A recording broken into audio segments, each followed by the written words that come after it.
सारे बीजेपी के ऑफिस इस देश में इतने बड़े बड़े बन गए, कहां से आया पैसा?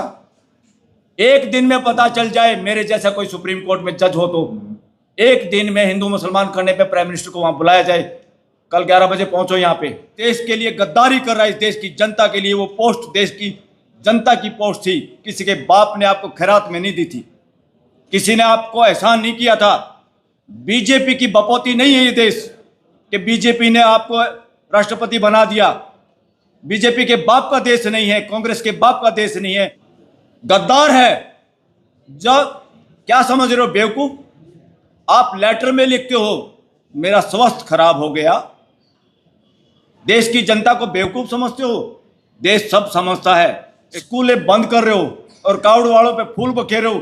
अरे फूल बखेरने हैं तो उत्तर प्रदेश के मुख्यमंत्री अपनी मेहनत की, अपनी मजदूरी, पसीने की कमाई से फूल बखेर, जिसके यहां बखेरने हैं। लोकतंत्र में साथियों कोई राजा और बादशाह नहीं होता। लोकतंत्र में सब जिम्मेदारी के साथ लोक सेवक होते हैं। बार बार एक चीज ग्रंथ कथा कहानियों में एक फैलाई जाती है, उससे ये देश नपुंसक है सदियों से। वो क्या कथा कहानी है? और आज की राजनीति भी उसका शिकार है, बुद्धिजीवी भी उसका शिकार हैं। एक कोई खुदा सब कुछ कर रहा है और जिसने बुरे कर्म करे वो भुगत रहा है, इसलिए आप भुगतो आराम से। और एक मसीहा आएगा, वो दुनिया को बचाएगा। ऐसा चाहे धार्मिक हो, चाहे सांप्रदायिक हो, चाहे पॉलिटिकल नेता हो, इस सोच को छोड़ना पड़ेगा। ये बकवास नपुंसक करने वाली सोच है, पूरी देश की जनता से निकालना पड़ेगा।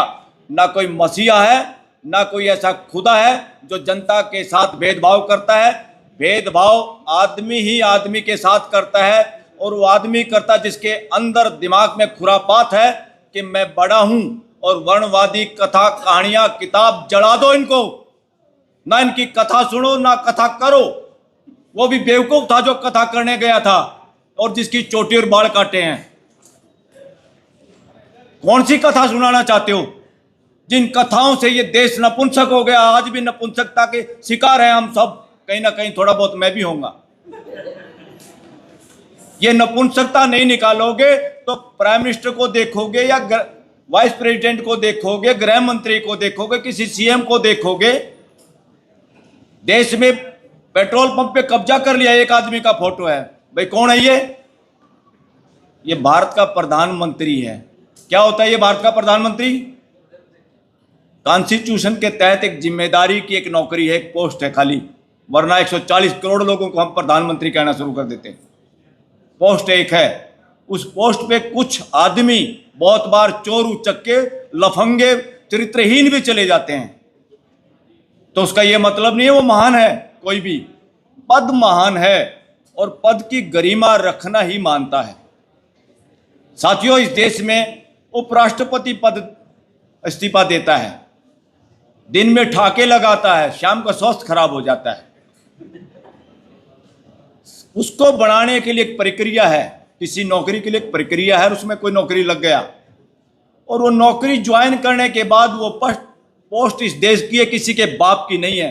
कोई पद, राष्ट्रपति पद किसी पॉलिटिकल पार्टी, बीजेपी, कांग्रेस या किसी नेता, सीएम, पीएम, किसी के बाप की नहीं थी वो पोस्ट। और उस पोस्ट से अगर रिजाइन किया उस आदमी ने, उसको प्रेस कॉन्फ्रेंस करके बताना चाहिए असली कारण क्या था, वरना वो देश का चोर है,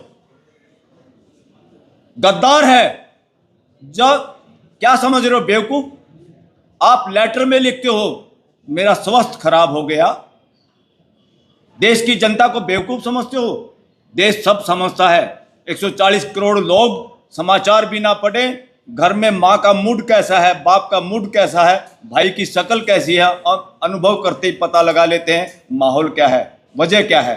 पूरा देश उनके इस्तीफे में लिखी हुई बात पे शक करता है और वो झूठ है। और उसी झूठ पे ट्वीट करता है प्रधानमंत्री नरेंद्र मोदी कि उनको बहुत अपॉर्चुनिटी मिली सेवा करने की और उनके स्वास्थ्य के लिए शुभकामनाएं। अरे अपॉर्चुनिटी तो आपको भी मिल रही है, आप भी इस्तीफा दे दो। ये देश थक चुका है तुम्हारी शक्ल देख के भी और तुम्हारी बातें और तुम्हारा कर्म देख के भी। और आप जुगाड़ बना रहे हो, देश का मूर्ख बना रहे हो। और इस मूर्खता के लिए, इस देश की आज के हालात के लिए, मैं being advocate, being law student, ये कहना चाहूँगा, इस देश की आज की स्थिति के लिए, भय के लिए, ये देश भय रहित हो, कोई नेता अभिनेता इस देश को डरा ना पाए, कोई ईडी, सीबीआई, पीएमएलए, यूएपीए इस देश के लोगों को, जवानों को जेल में ना डाल सके, इससे बचाने की ड्यूटी, संविधान को बचाने की ड्यूटी हमने किसी को दे रखी, देश के मालिकों ने, तो उसका नाम है judiciary, constitutional judiciary, high court और सुप्रीम कोर्ट। इस देश की नपुंसकता के लिए आज जिम्मेदार कोई है तो इस देश की सुप्रीम कोर्ट और देश की सभी हाई कोर्ट शामिल हैं उसमें। ये बात एक एक सिटीजन तक पहुंचानी पड़ेगी। और ये कौन पहुंचाएंगे? वकीलों की ड्यूटी है इसमें। वकीलों की क्यों ड्यूटी है? उनको संविधान का पता है, संविधान के लिए वो आर्गुमेंट करते हैं। और वकील ही ना बोलेंगे तो देश को तो वैसे कोई कंटेम्प्ट ऑफ कोर्ट में, कोई ईडी से, कोई पीएमएलए, कोई इनकम टैक्स से डराएगा। अरे हिम्मत है तो इस देश का प्रधानमंत्री और गृह मंत्री नार्को टेस्ट कराए और देश में सर्वे करे। और देश की क्या भाषा आ रही है? सारे देश के लोग, डिफरेंट तरह के लोग मिलने आते हैं, बताते हैं। मैं देश के लोगों का सर्वे बता रहा हूं, जितने लोगों से हमारी मुलाकात और बात होती है, वो कहते हैं इस देश में आज तक सबसे ज्यादा अगर अपराधी मानसिकता का कोई प्रधानमंत्री और गृह मंत्री बना है तो आज का नरेंद्र मोदी और अमित शाह है। कहां तक इन बातों से डरोगे? किससे डरोगे? क्यों डरोगे? हिम्मत है तो नार्को टेस्ट कराए नरेंद्र मोदी। और उपराष्ट्रपति कृषक समाज की भी तौहीन है अगर उसने प्रेस कॉन्फ्रेंस करके ये नहीं बताया सच्चाई क्या है। वरना वो इस देश के लिए गद्दारी कर रहा है, इस देश की जनता के लिए। वो पोस्ट देश की जनता की पोस्ट थी, किसी के बाप ने आपको खैरात में नहीं दी थी, किसी ने आपको एहसान नहीं किया था। बीजेपी की बपौती नहीं है ये देश कि बीजेपी ने आपको राष्ट्रपति बना दिया। बीजेपी के बाप का देश नहीं है, कांग्रेस के बाप का देश नहीं है ये देश। इस देश के 140 करोड़ मालिकों का देश है ये। इसलिए कोई ये सोचे हमने इसको बना दिया, हमने उसको बना दिया। और दूसरा, नपुंसक बनाने के लिए जिम्मेदार इस देश की पार्लियामेंट है, जिसमें हमारे जनप्रतिनिधि, मुंह से बोलने वाले चौकीदार बैठे हैं एमपीओ के रूप में, चाहे राज्यसभा चाहे लोकसभा। जिसको देखो कैरियर कैरियर, बच्चे 40-40 साल के हो रहे, उम्र नहीं, शादियां नहीं हो रही हैं तो डाइवोर्स और दुनिया भर के फैमिली डिस्प्यूट सुप्रीम कोर्ट में सबसे ज़्यादा पढ़े लिखे लोगों के हैं जो दोनों नौकरियां करते हैं। लोग सोचते थे टोटे में डाइवोर्स होता है, मैं कहता हूँ टोटे में नहीं, बेवकूफ़ी में होता है, मानसिक गुलामी में होता है। डिग्रियां दुनिया भर की, जीने का ढंग पता नहीं। और पार्लियामेंटेरियन, पहले जुडिशरी जिम्मेदार है देश को नपुंसक बनाने में। दूसरे नंबर पे पार्लियामेंट में बैठे हुए पार्लियामेंटेरियन जिम्मेवार है, सारे अक्रॉस दी पार्टी। ये क्या बोल रहे हैं, क्यों नहीं बोल रहे? एमएलए ले जाओ जहाज में बिठा के, आज तक सब्जी मंडी लग रही है इस देश में। क्या कर दिया लोकतंत्र का भैया आप लोगों ने? बातें करते 21वीं सदी की। देश में पार्लियामेंट चर्चा हो रही है, देश का जवाब आप दे नहीं पाए, जिसके आधार पे हमारे हजारों करोड़ का, 20,000 करोड़ कम से कम नुकसान करवा दिया देश का, पाकिस्तान के नाम पे हिंदू मुसलमान करने के लिए, लड़ाई के बहाने से। अरे तुम ठेकेदार हो, संविधान कहता है पड़ोसी से बढ़ाओ, जिसकी पड़ोसी से नहीं बढ़ती वो खुद बदमाश नंबर 1 होता है। अगर आप पड़ोसी से बढ़ा नहीं सकते तो तुम्हारे अंदर काबिलियत नहीं, भागो ये छोड़ के नौकरियां। प्रधानमंत्री हो चाहे मंत्री हो चाहे अपोजिशन के लीडर। और दूसरा, लोकतंत्र में अपोजिशन नहीं होता, इस देश में गलत परंपरा चल रही है साथियों। दूसरा, जो सनातन की चादर ओढ़े हुए, चोरी की चादर, वो सनातनी नहीं है। सनातनी परंपरा के कौन लोग हैं? तथागत बुद्ध, महावीर जैन और गुरु नानक, ये 3-4 पंथ जो हैं, वर्णवाद को छोड़ के सारे पंथ इस देश के सनातनी परंपरा है। वर्णवाद सनातनी परंपरा नहीं है, इसको नोट कर लो, देश में फैलाओ इस बात को। ये चोरी, ठगी, बेईमानी की चादर ओढ़ के सनातनी ठेकेदार इस देश को नपुंसक बना रहे, मानसिक गुलाम बना रहे हैं। और इस देश में चोरी चकारी से उन चीजों को लागू कराना चाहते हैं। कावड़ में क्या करोगे भाई? कावड़ में स्कूलें बंद कर रहे हो और कावड़ वालों पे फूल बखेरे हो। अरे फूल बखेरने हैं तो उत्तर प्रदेश के मुख्यमंत्री अपनी मेहनत की, अपनी मजदूरी, पसीने की कमाई से फूल बखेर, जिसके यहां बखेरने हैं, कोई रोक नहीं रहा तुम्हारे को। तो हम देश के टैक्स के पैसे से, पूरी देश की जनता का पैसा है, उसमें फिर पूछो मुसलमान भाइयों से कि इनके ऊपर फेंके कि नहीं फेंके। पूछो बहुजन समाज से, इनके ऊपर फूल फेंके कि नहीं फेंके। जानबूझ के डरा डरा के आस्था आस्था आस्था, कोई घंटे की आस्था नहीं। मैं इस शब्द को बार बार बोलता हूं, हालांकि मैं कईयों को कहता हूं इसको डिलीट भी कर दो, क्योंकि ये हरियाणवी में समझाने का तरीका है। 20 सेंटेंस बोलने की बजाय एक बोल दो कि ये बकवास है। इस वजह से साथियों, एक और आपका भी भय निकलना चाहिए और आप समाज में फैलाओ।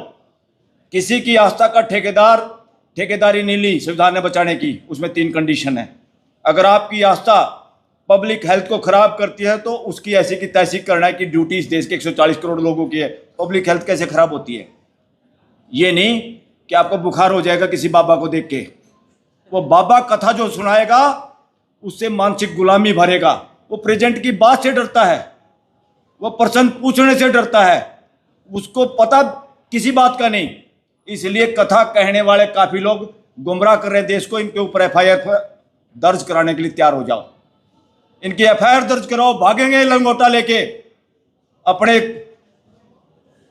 गमछे उठा उठा के भागेंगे। एक तरह से ये असली जो लोग देश को मानसिक गुलाम बना रहे हैं कथा कहानियों के जरिए, सिलेबस में उस तरह की किताबें लगाने के लिए इन्होंने यूनिवर्सिटियों पे कब्जा कर लिया। और यूनिवर्सिटियों के अंदर एक VC होता है, कहते पोस्ट एक है, रिजर्वेशन नहीं होगी। अरे बकवास मत करो।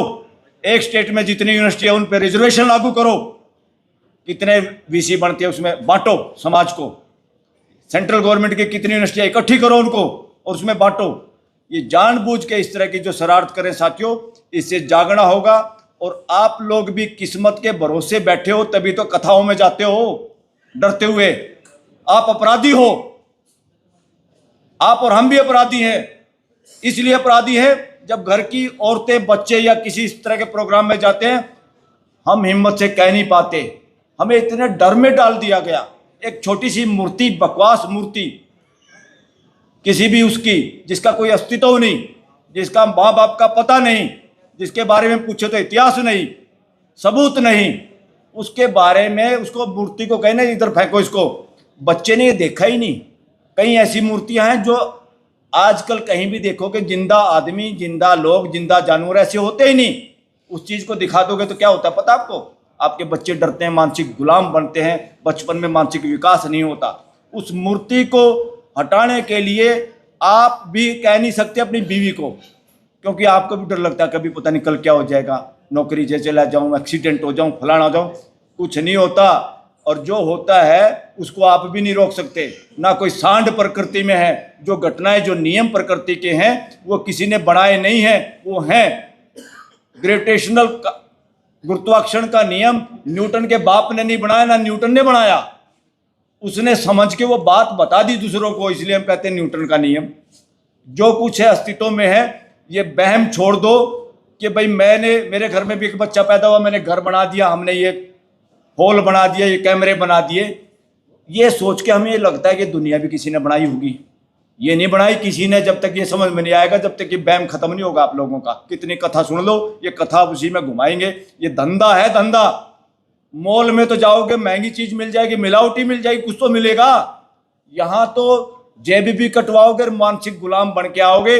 ऐसी गुलामी ना रंग भेद नीति में है थी विदेशों में, ना दास प्रथा में थी। इस देश का बेड़ा गर्क करने वाली वर्णवादी मानसिकता, वर्णवादी व्यवस्था, अव्यवस्था, व्यवस्था नहीं है ये। इसने विदेशी आक्रांताओं के साथ भी मिलकर इस देश के साथ षड्यंत्र किया। इनको कोई लेना देना नहीं इस देश की गुलामी से। ये किसी के साथ भी हाथ मिला के अपनी मोनोपोली बनाने के लिए बने रहना चाहते हैं। इस बात को पहचानो। और एक गैर कानूनी अनरजिस्टर्ड ऑर्गेनाइजेशन जिसका नाम RSS है, उसके सारे लोग, उसके बिल्डिंगें देखो कितने कितने पैसे की बन गई है। कहां से आया? सारे बीजेपी के ऑफिस इस देश में इतने बड़े बड़े बन गए, कहां से आया पैसा? एक दिन में पता चल जाए, मेरे जैसा कोई सुप्रीम कोर्ट में जज हो तो एक दिन में हिंदू मुसलमान करने पे प्राइम मिनिस्टर को वहां बुलाया जाए, कल 11 बजे पहुंचो यहाँ पे, कहां लाट साहब बने फिरते हो। इस देश को पता चल जाए। हिम्मत होनी चाहिए। ये पावर है, ये ड्यूटी दे रखी है हमने। और जब ये duty supreme court, high court ना करे तो फिर क्या करोगे? फिर कहोगे राम भरोसे। छोड़ दो ऐसे राम को, ऐसे राम के पल्ले नहीं घंटा। इसलिए वो राम आप हो खुद, अपनी जिम्मेदारी लोगे।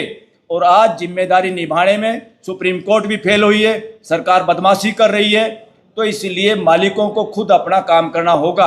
आपने घर में जो चौकीदार छोड़ रखा है वही अगले गेट कीपर के साथ मिला हुआ है, तो घर के मालिक क्या करेंगे?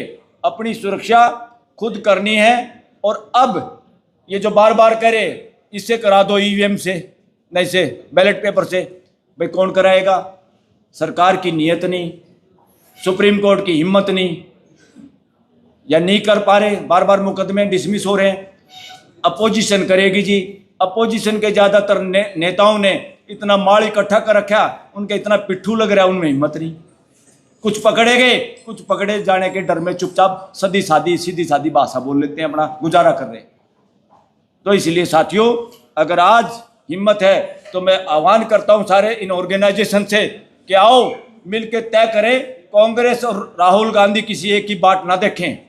एक तरफ ताड़ियां पीटते हैं जब नरेंद्र मोदी बोलता है ताकि टिकट ना कट जाए, क्योंकि फोटो है ना वहाँ तो सब कुछ कैमरे में। एक तरफ राहुल बोलता तो उसकी भी ताड़ी पीट देते, चाहे वो सारी अच्छी भी ना कह रहा हो। तो ताड़ियां पीटने का धंधा, गोरख धंधा छोड़ो, अकेले राहुल के भरोसे भी रहना छोड़ दो, और अकेले नरेंद्र मोदी को तो देख ही लिया आप लोगों ने। अगर इलेक्शन बैलेट पेपर से कराना है तो अब जनसभा तो ऐसी तो करते रहो, मगर ये जनसभा देश में करो, और जरूरत पड़े तो सुप्रीम कोर्ट से पदयात्रा शुरू करो। पहले दिल्ली की कर दो, हम सब मिलके, सबसे आगे मैं मिलूंगा कि बैलेट पेपर से चुनाव होगा और देश की जनता तैयार है। आप निकलोगे जिस सड़क से, हम ये नहीं कहेंगे हमारे साथ शामिल हो जाओ। दिल्ली के लोग बहुत डरपोक भी हैं, क्योंकि सबको गुजारा करना, किसी को किराया देना है, किसी को अपने बच्चे पढ़ाने हैं, सारा शहर उलझ पुलझ हो रहा है, सब भय में है बेचारे। इसलिए मैं दिल्ली को कहता हूँ नौकरों का शहर। ये नौकरों का शहर है, नौकरों में हिम्मत नहीं होती। सब गुजारे के चक्कर में कई करोड़ लोग इकट्ठे हो रहे हैं यहाँ पे, मगर सब हिम्मती हैं, जायज बात का सब साथ देना चाहते हैं।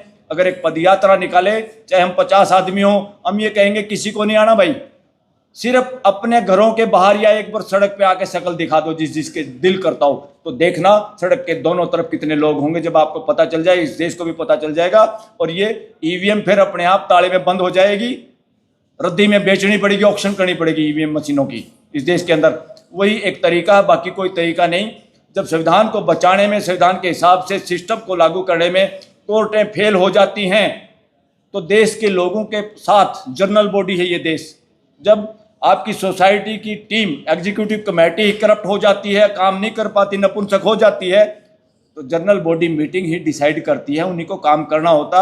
आओ मिलके वो सब काम करें। और देश में रिजर्वेशन, ये बहुत सारे लोगों के दिमाग में बड़ी गड़बड़ रहती है। रिजर्वेशन से बहुत फुदकते हैं। क्यों फुदकते हैं? काटड़ू भी भैंस का दूध पीने से जब उसको हटाते हैं वो भी फुदकता, छोड़ता नहीं। जिनको चस्का लगा हुआ ना गैर कानूनी, गैर बराबरी बेनिफिट उठाने का, वो इसको छूटने नहीं देंगे।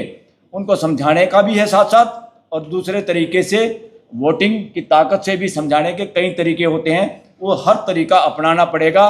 संविधान के दायरे में रहते हुए हमें तुरंत अगर इम्प्लीमेंट करना हो तो ये इंतजार ना करें कि कोई पॉलिटिकल पार्टी का अध्यक्ष भाई यहाँ राहुल निकालेगा यात्रा। अरे राहुल क्यों निकालेगा? सारे ठेकेदारी राहुल को क्यों दे रहे हो? एक सांड चाहिए क्या देश को? यही तो वर्णवादी व्यवस्था है। वर्णवाद में है क्या? मैं खास, मैं बड़ा, मैं देव, मैं देवता। अरे देवता नहीं चाहिए, मानस चाहिए। बहुत दिन हो लिए इन देवताओं के चक्कर में, इन गॉड के चक्कर में, गॉड के चक्कर में इसी तीसी होली पूरे समाज की। अब इंडिया को इससे बाहर आना है। एक तो अपने घरों में कोई ऐसी किताब जिसमें जाति पाति को सही ठहराने की किताब हो, उनको फेंक दो। और मैं तो कहूँ रद्दी में भी मत बेचो, कोई और पढ़ लगा सस्ती लेकर, उसको जला दो, उनको जलाओ। और इस तरह की कोई कथा करे उसका इलाज करो, उसकी एफआईआर दर्ज कराओ। उस देश को गुमराह करने वाले ये सारे बाबे भाग जाएंगे। जो आप लोग डर रहे हो कि हमारी एफआईआर होगी, हमने फलाने को कह दिया, उसकी आस्था हालेगी। अरे तेरी आस्था इतनी हाल है, बिना हवा के हाल है, इसकी हमने ठेकेदारी नहीं ली। और ऐसी आस्था को तो हम हलाएंगे, जड़ से उखाड़ेंगे ऐसी आस्थाओं को।